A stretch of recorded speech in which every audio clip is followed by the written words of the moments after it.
All right, last part, 6.3. We talk about geometric random variables. Really, this should be a chapter on its own. So now we're going to consider something similar to binomial distribution in a way, but we're going to talk about it in a different context. So geometric random variables, we're going to repeat a binomial chance process until a success occurs. Whereas with a binomial distribution, we're taking a look at each individual discrete probability, and then we can add or modify the probabilities based on those discrete probabilities. Now we're going to take a look at how long it will take to get a success on average. All right, so how long will it take to roll a pair of die until we get doubles? How long will it take to get a three-point shot made? How many attempts do you need to make? And then how many times you need to place a roulette bet on number 15 until you win. All right, if we know these outcomes, then we can make appropriate decisions based on whether or not, at least the roulette table, we want to place a bet, given what the odds are and what the rewards are. Okay, so remember we had conditions for binomial setting. Now we have conditions for geometric setting. So a binary, of course, again, can classify outcomes either success or failure. Independent, the result of one outcome does not affect the result of another. Trials, I can count the number of trials until the first success occurs. So we don't know how many it will be, but we can count them. So it's not a continuous event. I take a shot, I take another shot. I'm not continuously taking shots. And then the success of the outcome is constant, right? So I know the probability of rolling doubles is going to be 1/6. All right. So geometric random variable, the number of trials y that it takes to get a success in a geometric setting.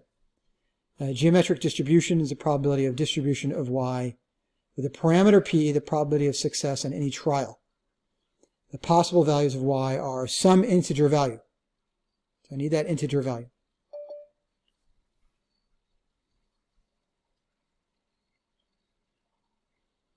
And so the example y is the number of times it takes to roll doubles, or the probability that it takes exactly 3 rolls to roll doubles.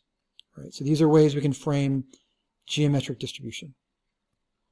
All right, so now we're going to take a look at the geometric probability formula, and that formula is the probability of the number of attempts before the first success, where k is the attempt number where you have that one success. All right. So it's going to be 1 minus the probability of the success, the power of k minus 1, times the probability of success. All right, so this is your formula. Let's use this in an example. Find the probability that it takes exactly 3 turns to roll doubles. All right. So we want to know the probability. So binary, so we got to, again, go back to our requirements. Is the binary requirement, yes, roll doubles or not. Independent, yes. No individual roll affects any other. So if I roll a 1, it's not going to affect the outcome of the second roll. Trials, yes, we are defining as 3 trials, and 1/6 is constant. So we can use a geometric formula. And so the probability that y is equal to 3 is equal to 1 minus the probability to the power of k, which is 3, minus 1, that's 2, times the probability of success, which is 1/6. So we get 0.116. All right. So that's how this works. All right. So now let's find the probability that it takes more than 3 turns to roll doubles. Okay. So now we want to find the probability that y is equal to 1 roll, 2 roll, and 3 rolls, and then add them together and subtract from 1, because we're really looking for the complement of it taking 3 or fewer turns to roll doubles, right? So we're going to find the probability that y, the number of turns is greater than, not equal to, but greater than 3, so 4 or beyond, by taking 1, the total sum of all of the possible outcomes and subtracting the probabilities of what came before that fourth roll in terms of probabilities, and using that in a geometric setting. And so we get 1 minus the sum of 5/6 to the power of 0 times 1/6 plus 5/6 to the power of k minus 1, which is 2 minus 1, times 1/6 plus 5/6 to the power of 3 minus 1, which is 2, times 1/6.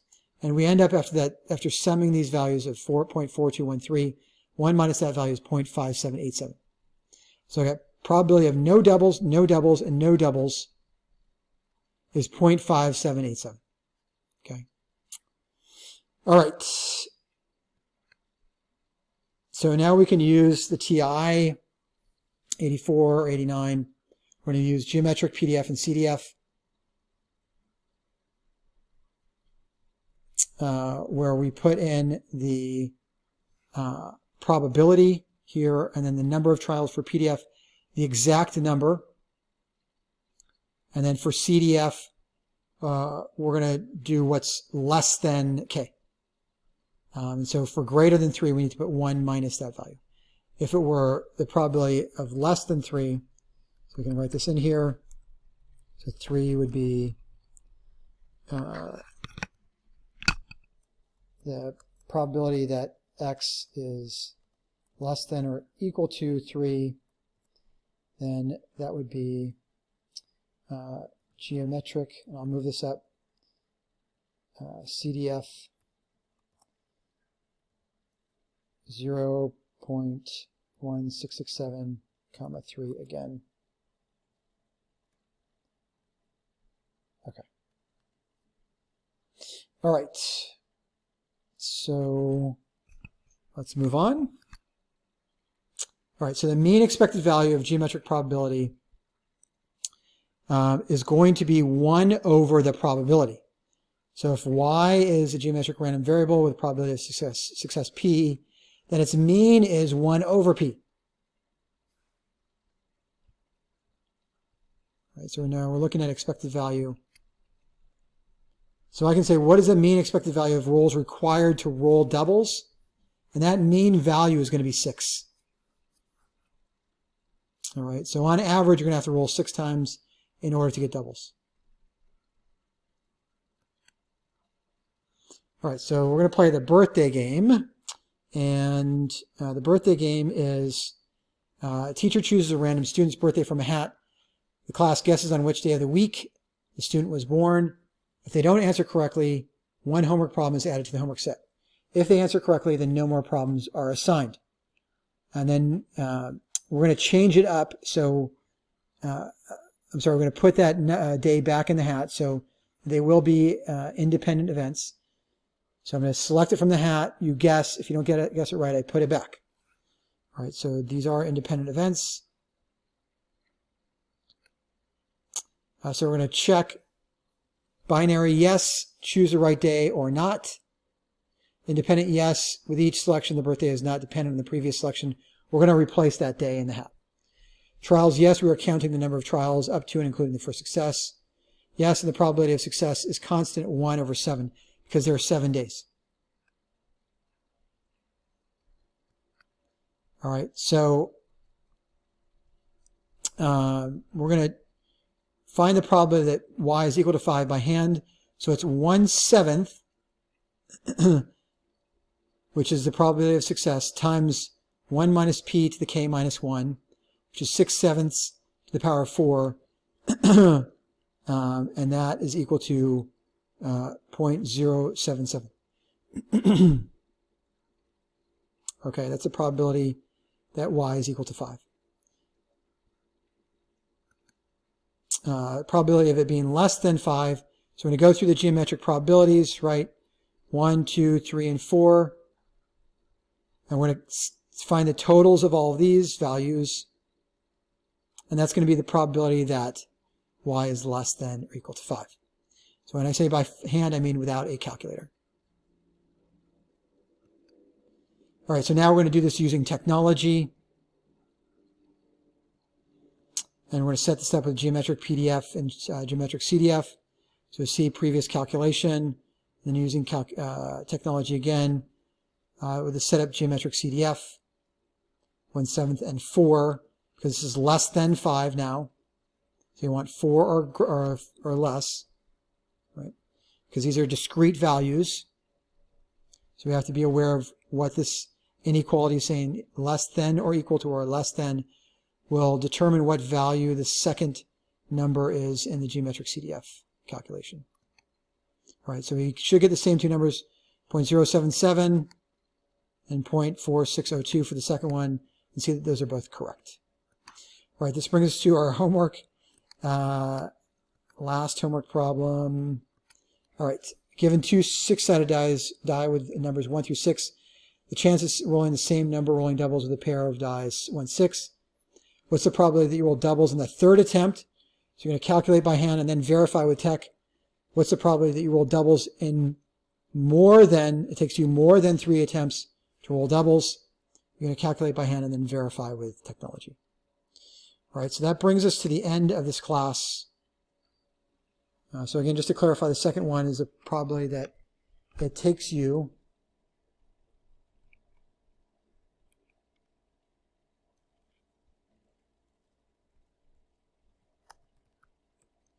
more than 3 attempts to roll doubles. I'm going to calculate by hand and then verify with tech. All right, thanks for joining. That was a lot of information. That's it for random variables. Very interesting section on binomial distribution and geometric random variables. Thanks for listening.